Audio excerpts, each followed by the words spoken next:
Hi hello అండి. అందరు చెప్తున్నారు రెడ్ చిల్లీ పౌడర్ కొనొద్దు అని. ఎందుకు అంటే నేనైతే 6-5 kgs వరకు కొనేసానండి. మేమైతే ఎప్పుడు ఇట్లా ఎర్రమచ్చి తీసుకొని పౌడర్ చేసుకొని కర్రీలకి పచ్చళ్ళకి పోపుకి దాంతోనే వాడేస్తామండి. కానీ ఈసారి మాత్రం డిఫరెంట్గా ఉంది. అందుకే కొట్లాట పంచాయతీలు అవుతాయని ముందే కొని పెట్టుకున్నాను అండి.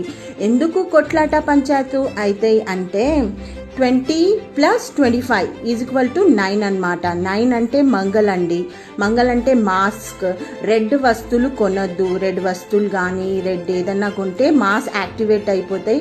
అప్పుడు మనకి గొడవలు పంచాయతీ అన్నీ అవుతాయి. సో అందుకే ముందే కొని పెట్టుకున్నానండి. మీరు ఇప్పటి వరకు కొనలేదంటే ప్లీజ్ ఫాస్ట్గా మీరు కూడా కొనేసేయండి.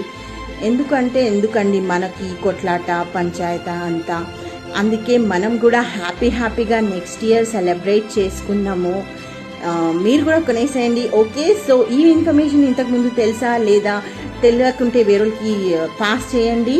ఇంకా థ్యాంక్ యూ ఫర్ వాచింగ్ అండి. థ్యాంక్ యూ అడ్వాన్స్లో. Happy new year. బాయ్.